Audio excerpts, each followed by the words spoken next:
Assalamualaikum warahmatullahi wabarakatuh. Sahabat yang dirahmati Allah, semoga sahabat selalu dalam keadaan sehat walafiat, diberikan rezeki melimpah, serta diberikan umur panjang dalam keberkahan Allah. Berbicara tentang azab, kita tak bisa membayangkan peristiwa-peristiwa dahulu di mana sebuah kaum dihancurkan dengan begitu mengerikan akibat dosa-dosa mereka yang telah melampaui batas. Salah satu azab yang tercatat dalam Al-Quran adalah azab yang menimpa kaum Nabi Lut. Azab ini salah satu azab paling berat yang pernah ditimpakan kepada manusia. Umat Nabi Lut hidup sejaman dengan Nabi Ibrahim alaihi salam, dan Nabi Lut adalah keponakan Nabi Ibrahim. Mereka bermukim di sebuah kota yang disebut Sodom, yang kemudian hilang tanpa jejak. Kota ini menjadi misteri dan hanya menjadi legenda dari mulut ke mulut manusia.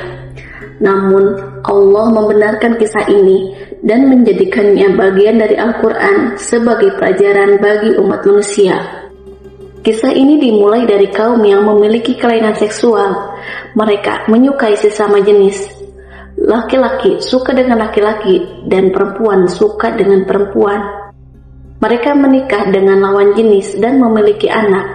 Namun, hal tersebut hanya dijadikan tradisi untuk melanjutkan keturunan.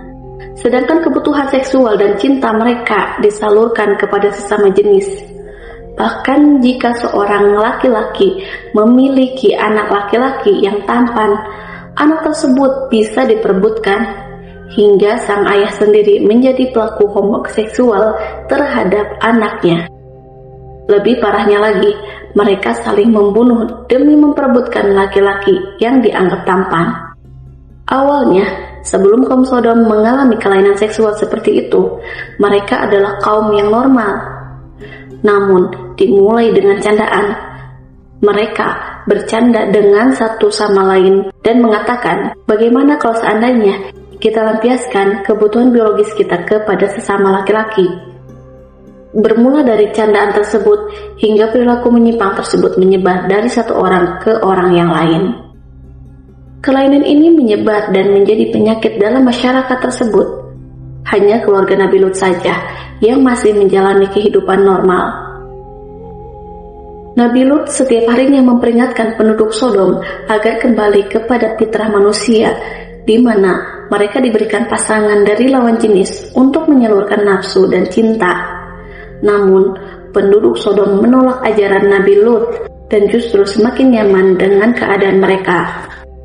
Saat itu, mereka enggan menggunakan akal sehat agar kembali menjadi manusia normal serta menyembah Tuhan yang sebenarnya. Kaum Sodom justru semakin teguh dengan kehidupan yang menyimpang. Mereka merasa nyaman menjadi orang-orang yang sesat dan bahkan mengajak orang lain ikut menjadi sesat. Peringatan Nabi Lut tidak mendapatkan tanggapan positif dari mereka, dan mereka menyatakan bahwa Nabi Lut dan keluarganya harus diusir dari kota. Kaum muslimin dari semua golongan dan mazhab telah bersepakat bahwa praktik homoseksual termasuk dosa besar. Orang yang menganggap remeh dosa ini bahkan menyebarkannya dianggap sebagai perusak di muka bumi.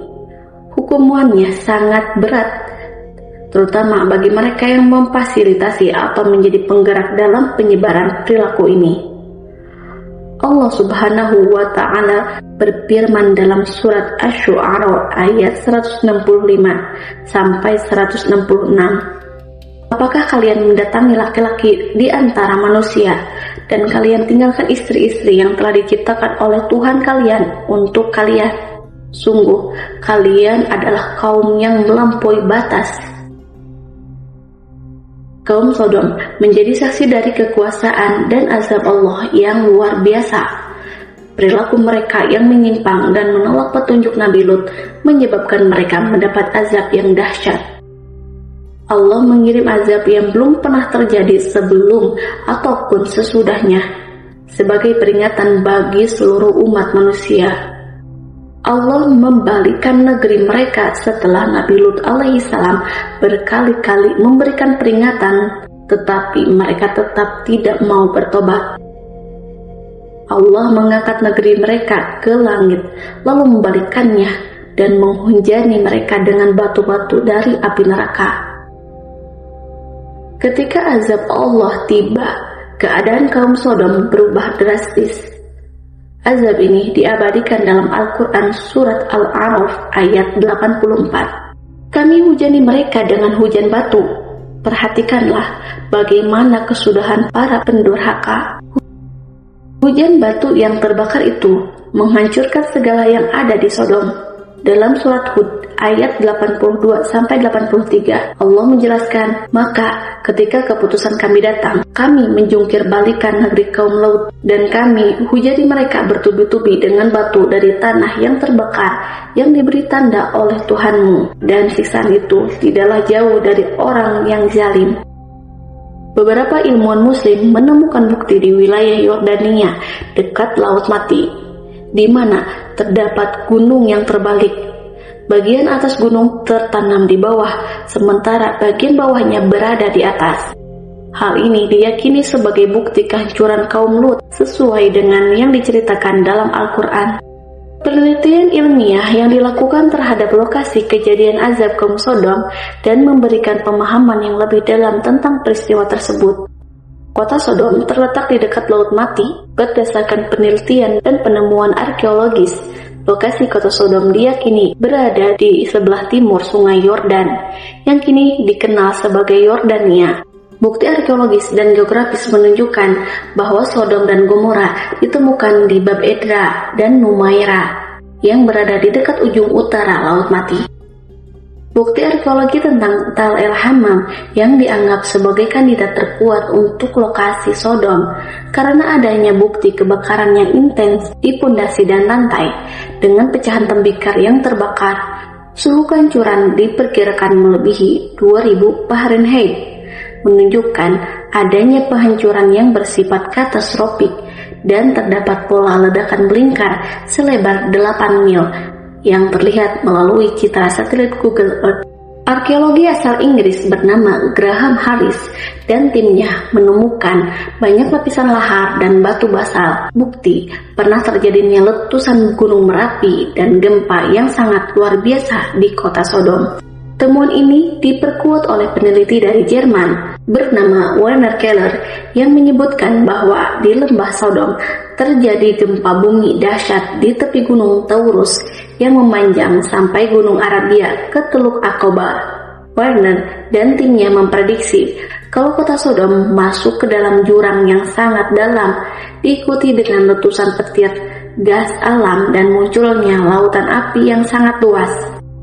Arkeolog telah menemukan bukti-bukti kejadian yang menghasilkan suhu tinggi di reruntuhan bangunan bata lumpur El Hammam, seperti potongan tembikar yang meleleh di luar tapi tidak terkena di dalam.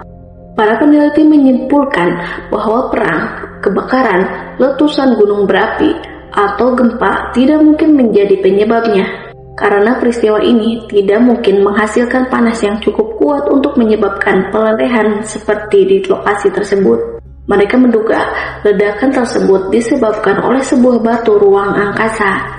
Namun, para peneliti tidak berhasil menemukan kawah di situs tersebut. Mereka berpendapat kerusakan tersebut ada hubungannya dengan ledakan udara yang terjadi saat meteor atau komet melintasi atmosfer dengan kecepatan tinggi. Menurut Christopher Armour, ledakan ini diperkirakan terjadi sekitar 4 km di atas kota dan memiliki kekuatan 1000 kali lebih besar dari bom atom Hiroshima. Suhu udara naik dengan cepat di atas 2000 derajat Celcius. Moore menjelaskan, pakaian dan kayu langsung terbakar, pedang, tombak, bata lumpur, dan tembikar mulai meleleh. Hampir seketika seluruh kota terbakar. Beberapa detik setelah ledakan, gelombang kejut melanda kota dengan kecepatan sekitar 1190 km per jam, lebih cepat dari tornado terburuk yang pernah tercatat. Bangunan-bangunan kota itu hanya tinggal menjadi pondasi dan puing-puing. Tak ada satupun dari 8.000 orang atau hewan di dalam kota yang selamat. Para peneliti juga menemukan bukti lain, seperti logam yang meleleh dan pecahan mineral yang tidak biasa di reruntuhan kota tersebut. Arkeolog juga menemukan tingkat garam yang tinggi di lapisan penghancuran, yang mungkin disebabkan oleh ledakan terhadap laut mati atau pantainya. Ledakan itu bisa menyebar garam ke area luas, mungkin menciptakan tanah yang asam hingga mencegah tanaman tumbuh dan mengakibatkan kota-kota di sepanjang lembah Yordania ditinggalkan selama berabad-abad.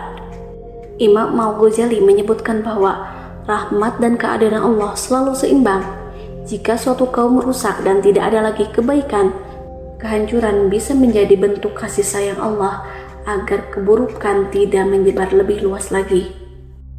Para ulama menegaskan bahwa kehancuran adalah bentuk keadilan Allah, bukan sekedar hukuman, tetapi juga sebagai pelajaran bagi umat manusia. Wallahu a'lam bishawab.